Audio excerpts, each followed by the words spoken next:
Welcome back. Keep those salams coming in. We'll be looking at them later on, of course, on the show at K24 TV. Right now, it's time for us to get into our newspaper review. We'll look at the front pages of our dailies and then get to our panel as well. Front page, the People Daily. Detectives camp at Ruto's office over fake tender. DP and military deny any association with the 39 billion shilling scam, as Echesa and 3 others are charged with 12 counts of fraud and released on bail. It's a story that you can get in your copy of your People Daily this morning. Front page of the Daily Nation, same story they're focusing on. DCI tightens the noose on Ruto's office. Explosive details emerge of how Polish firm's directors fell for sophisticated criminal ring, also suspected to have used President Kenyatta's name to con businessman Merali of 10 million shillings last year. That's a story that can be found in your copy of your Daily Nation this morning. There's an MP among 14 officials lined up for questioning as far as this criminal ring is concerned. You can find that story in your copy of your Daily Nation today. In the Standard, Taylor Oil, the big lie. The company that promised Kenyans oil riches is in a financial mess. Saddled with huge debts, the troubled oil explorer is cutting down operations, sacking staff and seeking a suitor for what remains of the shell. The government is stranded with a dead dream and empty offices. That's a story that can be found in the Standard today. And of course, the big question is what happens to the black gold dream that Kenya had moving forward. We'll look at that right here on the show. And the Star, Ruto to Kinoti, finished 39 billion shillings fake arms probe. Rashid Echesa out on bail as KDF denies any link to the scam. DCI officers quiz DP staff, carry off CCTV footage as well. And it's a story that can be found in your copy of your Star this morning. Finally, on the front page of the Business Daily, Everton racing firm cut 4.2 billion shillings sport pesa ties. End of the lucrative sponsorship deals is sign of the difficulties that betting firm has been experiencing in the wake of stiff regulation in Kenya. It's a story that you can find in your copy of your Business Daily this morning. Lots to discuss therein as well. So what we'll do at this particular point is move from the dailies and get to our panel as we introduce them and welcome them to the show this morning. Starting from my extreme right, Frederick Okango, our political analyst. Good morning. Good morning. Welcome to the show. Thank you. We also have nominated MP, Honorable Sacco. It has been a while. We have seen you out and about. You've been very busy, but welcome back to the show officially. Thank you so much. Karibu sana. I'm happy to be back. I can also tell you for free that Honorable Fred Ouda had missed you. If there is anybody I will never miss, and I log for every recess so that I can stay away from is this man. I can see the love is still strong there. Also, Honorable Fred Ouda, karibu sana. Welcome to the show. He's a good friend of mine, right. But I know he's been busy out there, right, trying to piece up things that are not being pieced, that are not getting together. We'll be talking about some of those things that you're probably alluding to. We also have East Africa Center for Law and Justice Executive Director Joy Mdifo. Good morning. Good morning. Welcome to the show. Asante sana. Let's start off with the big story that broke last week, and people are still trying to wrap their minds around how this could actually happen. As the DP's office disassociates themselves with this, the military as well disassociates themselves with this. When you look at the particular documents that were given out, they're very sophisticated. You don't just get somebody off the street to put something like that together and actually bring directors of a security firm to the table on that particular instance. What aren't we seeing there? No, you'd be surprised. I remember there's a time I did a case where this gentleman was himself a criminal and well acquainted with the geography of the police station. And he used to find people outside who need help with something in the police station and assure them how he has access to the OCS. Tell them, karibu, karibu, then come, sit down here. Umeleta pesa ngapi? Okay, sawa. When goes up, let me go see mkubwa and come back. Then he goes in through a door, that's the OB, and disappears through another door through the back. You are remaining there waiting for him to come out to the same door. By the time you realize that you are sitting there for 2 hours and the man is long gone. If you get into the mind of con men, the biggest thing they sell you is confidence. They sell you illusions. They sell you smokes and mirrors. And to draft those documents, like the Ministry of Defense said, for you to know that they've originated from there, you ought to have gotten them from there. But if you just got them from a pedestrian off the street, computer these days, just sit down with a little bit of imagination, go and Google how to do tender documents. You can concoct anything. So on this one, it was a very grand scam, I see. And having the name of Ambassador Monica there, having the name of the DP, having all this and that, all I can see is a very elaborate con scheme, but Other than that, it's smoke and mirrors as far as I'm concerned. Right. And right, even as we talk about that, it seems like we're moving away from the person who was actually in that particular room on the CCTV footage, and now we're talking about DP Ruto and his office. Why have we zeroed in on the DP? And he wasn't even there at that particular time. Now, Jeff, I want to say the person at the center of all this is almost a confidant, a PA to the DP. That is Rashid Echesa. What's your conclusion for that? Rashid Echesa is DP and DP is Rashid Echesa. I will say it confidently. And it's not a miracle. It's not news that you look at everybody now found in scandals and all these things. If not 70%, then it is 65% are people who have surrounded the DP. Why the DP's office? This thing did not happen on the streets. It did not happen in the presence of parliament. It happened in the DP's office. At the glare of full security systems in that office. For Rashid Echesa to take people and access that office and sit in there with them, then it means Echesa is always a common visitor there. If not, by the vile alikuwa ameingizwa hapo ni kama hata hapo anakaa mpaka jioni every day, so nobody will care. That is one. Two, going allegedly by kind of the pictures we are seeing on social media. You can see in one photo, which I don't want to use it here, who is in the company of Echesa. We really don't want to go deep, but you can see who is in the company of Echesa. So for these people to even cough 11 million, and that day they are going to cough, I think, 50 million, my friend, let's not play around with Kenyans. But Honorable Uda, it could also be that probably someone within the staff at Harambee Annex is a rotten apple. And let me tell you, if the body is rotten, then it started rotting from the head.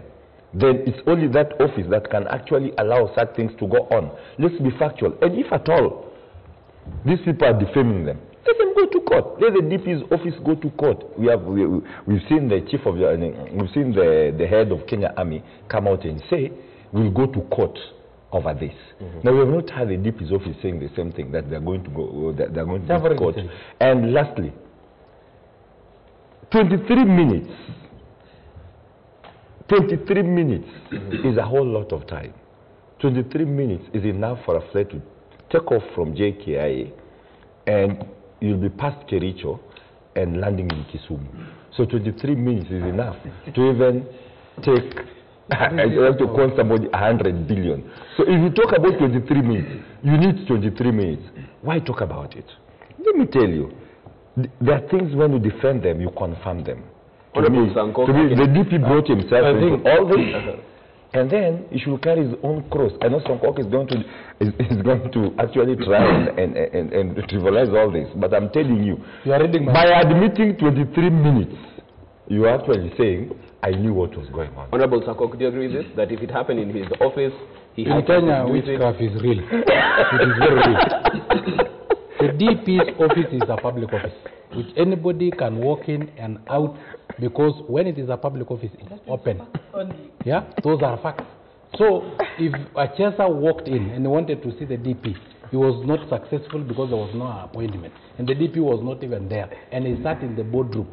Yes, a public boardroom that anybody of us, either a Kenyan or a member of parliament or any other person, even Ouda himself, I've seen him walking towards that direction.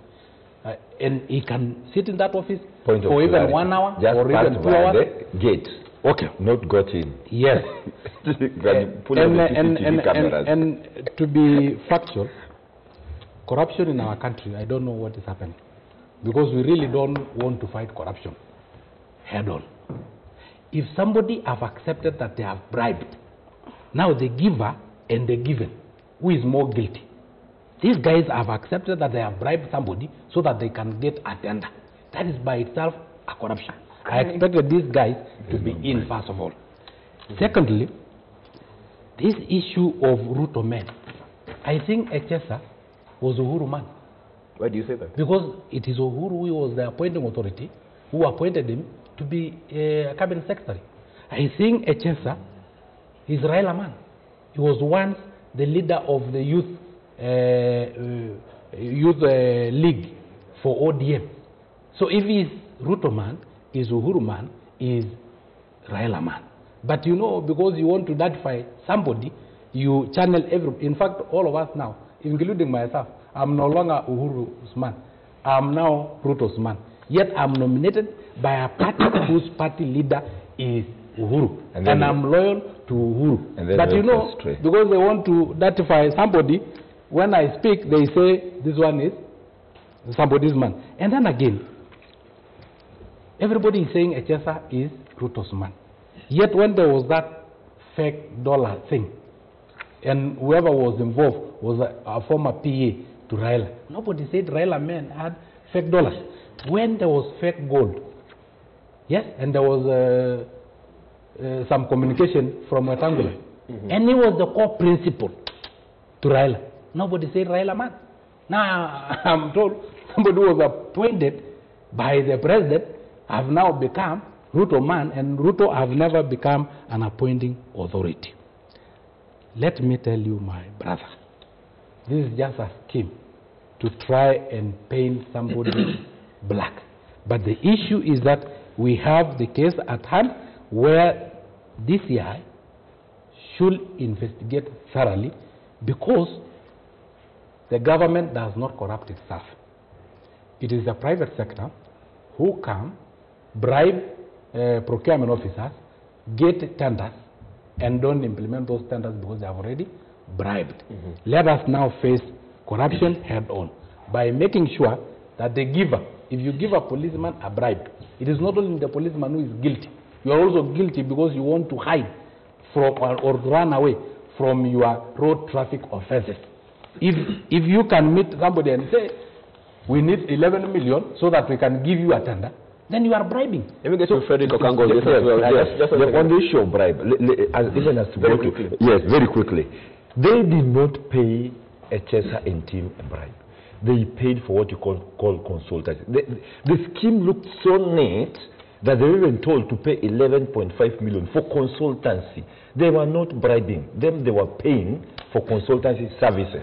So that should get to Songok very well. Right. That was my question. I want to come to you on this as well, because I look at it from a point of view where we have the DCI investigating a group that apparently, this isn't the first time they've been in this particular space.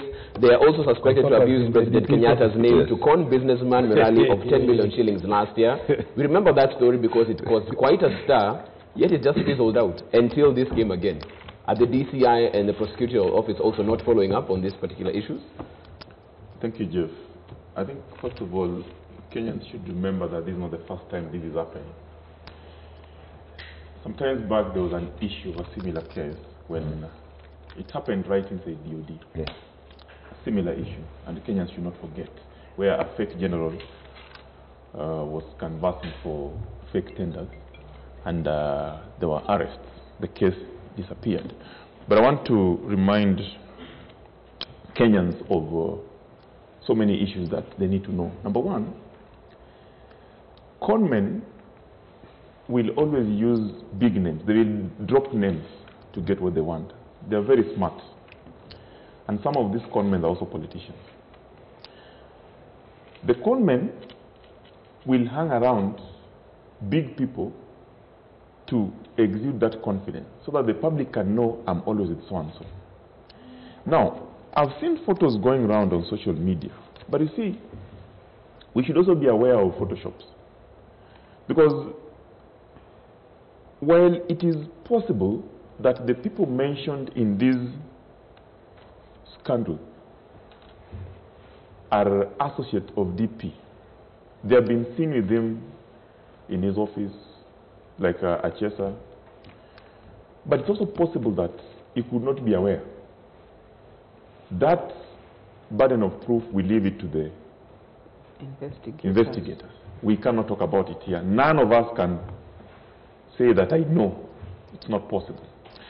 Now, this seems to me like a racket, a big one, because you remember Waiganjo, the fake cop, who traveled in choppers with senior police officers He hasn't for promoted. years and was even promoted during those times of Mbejiwe. You remember? What is so different with this? And that happens right inside the government of Kenya. Okay? So we need to remember those things. But I want to say one thing. When you come with a document, you know, in this country we have this issue of facilitation fee, consultancy fee, and then they come in certain packages, 30%, 20%. If you read in between some of these tenders, they're basically kickbacks. That is corruption. They're basically, that's what it is. And I like what Honorable Sacco has said. We have said before, in my party we used to say that we must fight corruption methodically. For you to fight corruption methodically, number one, you must look at the giver, the receiver, and the consumer. In government today, most of the corruption are involving a public officer and somebody in private business and an individual out there. That is why it's called a racket. There is an arrow pointing to the receiver, giver, and so on. If we are going to use that methodical way of fighting corruption, then we will arrive at the best solution. But today, the media is focusing at Arambe Annex because that is a public office. Very good. The media should now start focusing also on the investor. Yes. So that this investor, how did they learn about the tender? And what meetings did they take with the public officer and an individual outside to ensure that they secure that tender? When they were giving the money, that money that they were giving, were they giving it, is it part of the requirement of securing the tender? Now, those issues investigators, and Joe will tell you, we'll have to look at them. None of us here again can look at them. Basically what I'm saying is, this whole issue of fake tender, it is a con game that has been happening in government for quite some time, and the only way to cure it, we must be methodical in fighting corruption. Methodical to an extent that when the president's phone call, cell phone was used, the number, to call an individual, and the individual who used it failed to appear as a witness, or whoever knew that it was failed to appear as a witness. What are you talking about? You're talking about a deep inside government thing that is happening, and they're using big names. And that's what I'm saying. Most of the time, you will realize that the people that their names are being dropped might not be aware. But because these people hang around them, the public tend to believe that is so-and-so aid. Well, they might not be. Joe, let me ask you this even as we get into our first break, because it's been seen on the front page of the Daily Nation, that particular group of people that might have carried out this particular racket, this is not their first time. Apparently they are suspected to be the ones who are behind the Merali con as well. Why does it seem like there's some people who are untouchable and just slip through the cracks? Just something small.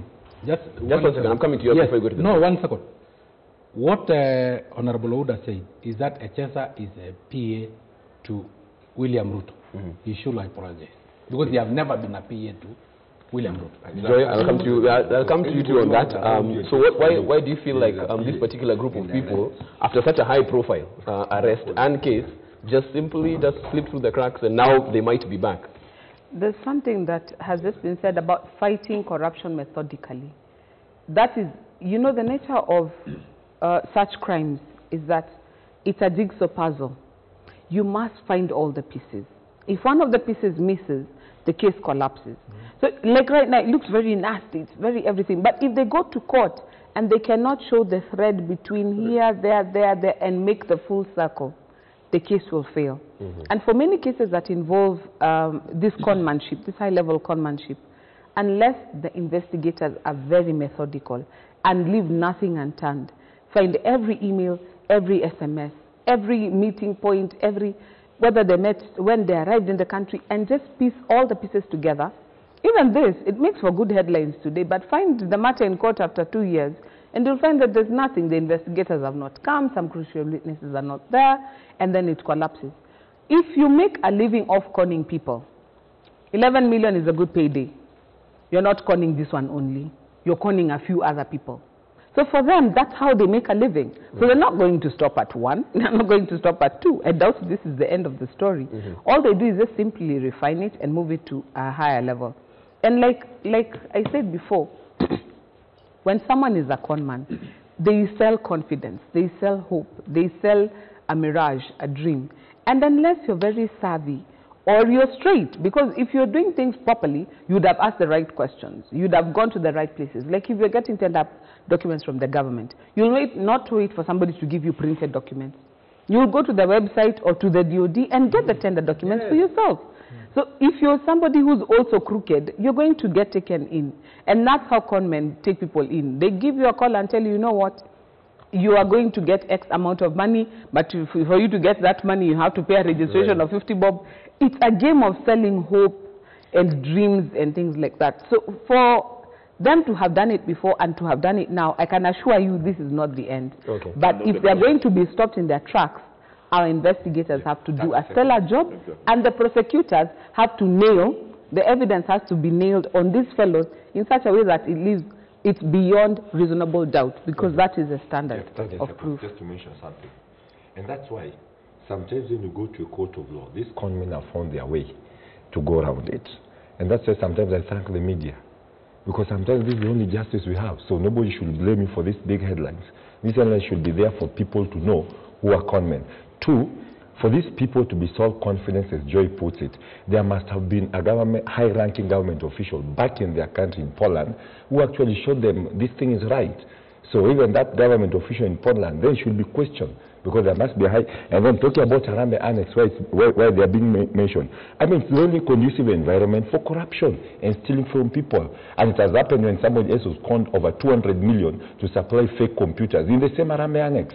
So as you go to the break, point of clarity, you had said that Echesa is a DP's PA. No, let me tell you. Do you know why? You want to retract that statement? I can't retract it because, you know, somebody who is ever there for you and speaks for you and follows you blind and everything. Let me tell you. Most of the time, just when I hang around you, when I go out there and say something, then you must have discussed it with you. In most cases. We take a break. The possibility of being a keep your tweets coming in. We'll be looking at them at K24 TV. You can also SMS us on 21222. We're back after the break. This is K24 This Morning. Because of no problem.